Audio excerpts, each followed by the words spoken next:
Welcome back to another video, guys. Today we're going to be walking you through a sample interview question and giving you a sample response that you may be able to use to ace your next interview.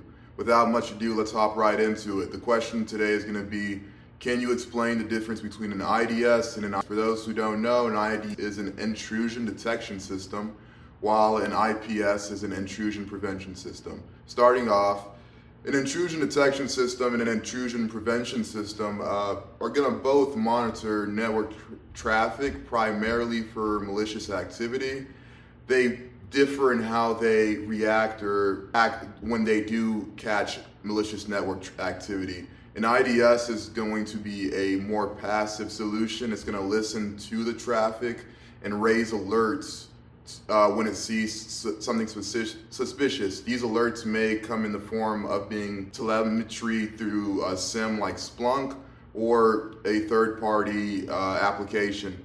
For example, you might deploy a common open source IDS/IPS solution like Snort in IDS mode on a network tap or on certain ports. It's going to log the network traffic and notify the user of any anomalies, but never taking action on them. Remember, an IDS is never going to be able to block, deny, or drop traffic. It's simply going to be there to listen in and report anomalies. This is going to be very helpful in situations where you cannot afford to have an intense load running on that machine, because an IDS is going to take an action if it sees an anomaly or a rule triggers, so it takes more computational space. A host-based IDS, such as like OSSEC, watches file integrity and system logs on individual servers, alerting you if you see unauthorized changes. But moving on to an IPS, an intrusion prevention system,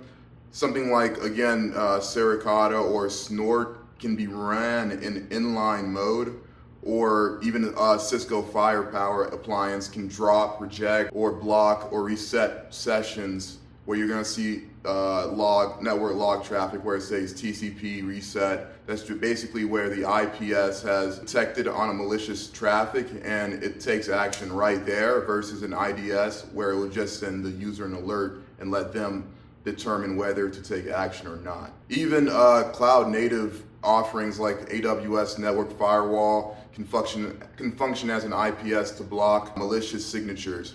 So basically, those are going to be your main differences between your IDS and IPS solutions.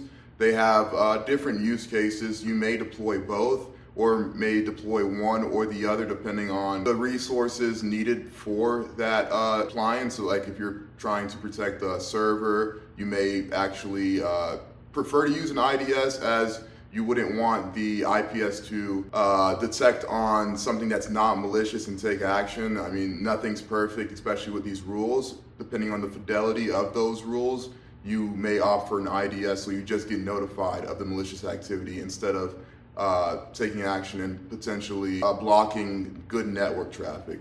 All resources for more on IDS versus IPS are going to be linked down below, guys, but that's going to be how I would give a sample response. I'd have examples ready off the top of my head. Snort is a huge one. It's open source.